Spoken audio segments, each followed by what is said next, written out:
alunos do oitavo ano. Vamos começar a nossa aula, né? E hoje nós vamos tratar do tema ligado na unidade 2, aqui na página 120, tá? E nós vamos falar sobre a arte acadêmica no Brasil, tá? E dentre os assuntos que a gente vai tratar, a gente vai falar sobre a formação da Academia Imperial de Belas Artes, vai falar sobre gêneros de pintura e vamos fechar o nosso assunto com os exercícios previstos nessa unidade.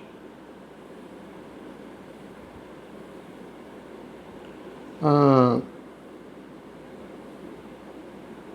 arte acadêmica no Brasil, ela teve início, né, com a fundação da Academia Imperial de Belas Artes, em 1826, tá? Qual era a intenção da instituição desse, tá? Era estudo dos padrões europeus, né, que eram os valores vigentes na época, na produção da arte. E quem ficou responsável para a criação dessa academia? Os integrantes da missão francesa, tá? Que nós já estudamos sobre isso. O pessoal que veio para o Brasil está convidado para trabalhar a cultura artística no Brasil, tá? Bem, eu falei para você sobre valores tradicionais vigentes. Que valores eram esses? Era o modelo de produzir arte. O que estava em alta na Europa? O que ditava a cultura artística nessa época? Era o neoclassicismo, tá? E esse neoclassicismo, tá, ele era aplicado, esse novo estilo de produção, ele era aplicado tanto as técnicas no desenho, na pintura e na arquitetura. Uma outra intenção de criar um ensino acadêmico de arte no Brasil, ela valorizar a figura do profissional de arte, tá? Elevar o artista ao status de ser um profissional, acabar com aquela coisa de dom. Não, agora era a capacidade intelectual trabalhada e por isso ele ia ter que ter um salário digno com a sua profissão, tá? Que mais eu tenho que falar para vocês? Que a existência da Academia Imperial de Belas Artes, ela se deu de 1826 a 1889, tá? E nós tivemos alguns destaques na direção desse órgão, que foi o pintor Félix Émile Tounet, tá? Ele, durante a gestão dele, que foi de 1834 a 1851, ele criou a Pinacoteca da Academia. O que é a Pinacoteca? A Pinacoteca é um lugar onde você armazena, onde você coleciona uma série de obras de artistas, né? Ele também criou uma série de exposições, chamadas Exposições Gerais de Belas Artes, e foi ele que instituiu o concurso de prêmios de viagem à Europa. A pessoa era convidada, ela ingressava para cursar o ensino superior em artes plásticas na Academia Imperial de Belas Artes. Ele se destacava durante o curso dele.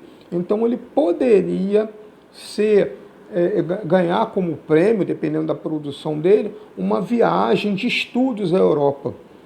Lá na Europa ele ia estudar com os grandes mestres do neoclassicismo, ele ia produzir obras seguindo o modelo dos grandes mestres, e quando ele voltasse para o Brasil, depois da bolsa dele na Europa, ele virá um artista de renome ou até ser convidado para ser um dos novos professores da Academia Imperial de Belas Artes. Então era um prêmio que muita gente almejava. Essa figura que eu coloquei para vocês aqui no cantinho da direita é o prédio da Academia Imperial de Belas Artes. Esse prédio hoje ele já não existe mais e parte desse prédio foi preservado e hoje ele é o pórtico. um portão de entrada do Jardim Botânico aqui no Rio de Janeiro, tá? Que eu vou mostrar para vocês daqui a pouco. Um outro destaque na administração da Academia Imperial de Belas Artes foi o período, né, de 1854 a 1857, que foi o pintor Manuel de Araújo Porto Alegre. Tá? Ele quis implementar novos pressupostos estéticos, tanto aplicado como arquitetura, na escultura e na pintura brasileira, né? Aqui, gente, na figura, é o que eu havia falado para vocês, adiantei o assunto. Aqui, ó, é o pórtico de entrada do Jardim Botânico. Notem que já não tem mais a extensão lateral da construção e a parte de cima, né, tá sem um telhado e tal. É só mesmo a fachada que foi preservada e foi aproveitada como portão, tá? O prédio da Academia Imperial de Belas Artes já não existe mais, tá? Olha só, uma das coisas que o Araújo Porto Alegre criou, tá? Que aconteceu durante depois da gestão dele, né? A concessão de bolsas foi suspensa em 1884. Essa época, gente, já estava tendo uma série de crises no Império Brasileiro, tá? A concessão de bolsas, o prêmio de viagem à Europa foi suspenso. Surgiu uma série de conflitos, até mesmo entre os artistas da época, eram divergências ideológicas, né? Tinha um grupo dos modernos, tinha um grupo dos positivistas. Os modernos, eles queriam a renovação e uma modernização no ensino na Academia Imperial de Belas Artes. E os positivistas, eles defendiam a manutenção do sistema vigente, queriam que ficasse do jeito que estava. Com a proclamação da República, foi extinta a Academia Imperial de Belas Artes, foi criada a Escola Nacional de Belas Artes, a EMBA, tá? E quem assumiu a primeira administração dessa escola foram os irmãos Rodolfo e Henrique Bernadelli. Bem, eu tenho que falar para vocês que as obras de arte, tá? Elas são classificadas de acordo com a temática comum entre elas. O conjunto de obras da mesma temática, eles fazem o chamado gênero de pintura. Então, as obras podem ser classificadas de acordo com o gênero, a mensagem que ela tem. Tá? E o primeiro gênero de pintura que a gente vai ver hoje, a gente vai falar sobre gênero pintura histórica. O que é o gênero de pintura histórica? São obras que representam acontecimento histórico de forma idealizada. Nós temos aí, como exemplo, né, a pintura de Pedro Américo, que é a Batalha do Avaí.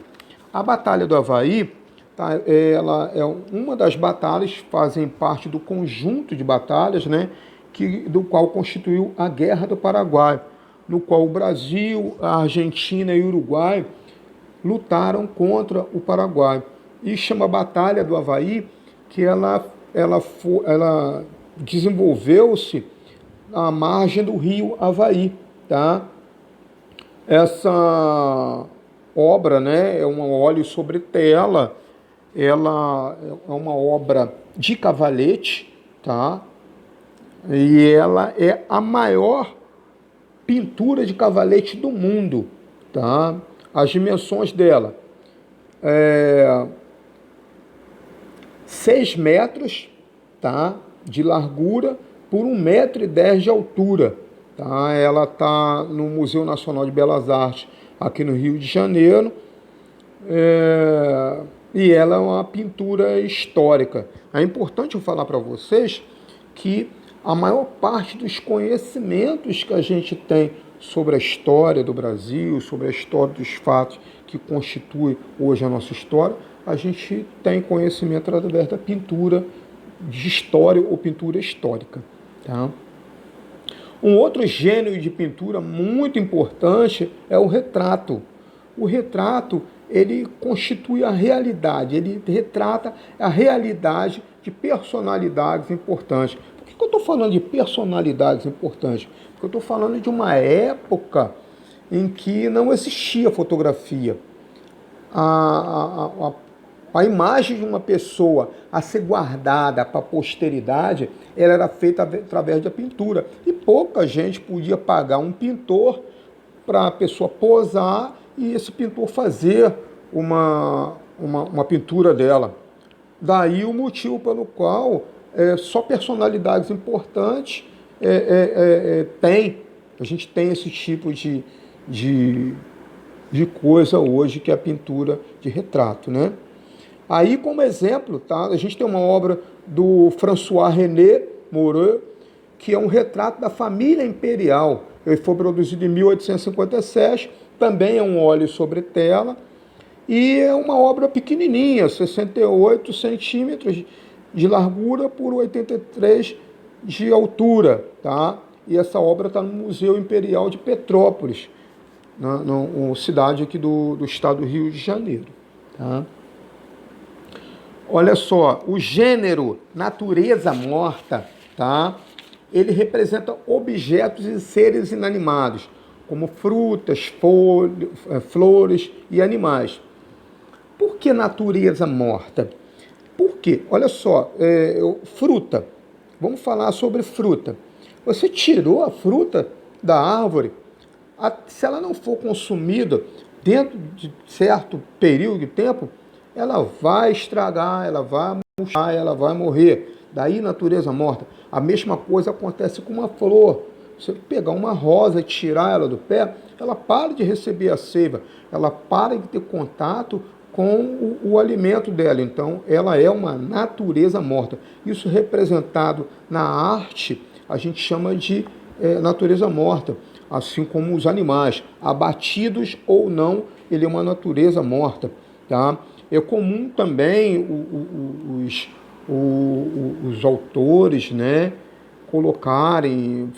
mesclarem um objeto, como colocar um objeto de metal, compor uma mesa, tá? E a gente tem uma obra do Pedro Alexandrino, é uma obra de 1900, a data de produção, Bananas e Metal, tá? 98 centímetros, tá? De altura por 130 de largura. Essa obra está na Pinacoteca do estado de São Paulo. O gênero paisagem. O gênero paisagem ela representa cenas da natureza e vistas paisagísticas, tá? Aí a gente tem uma obra do José Ferraz de Almeida Júnior, mais conhecido como Almeida Júnior, tá? É uma paisagem fluvial, data de produção 1899, e é um óleo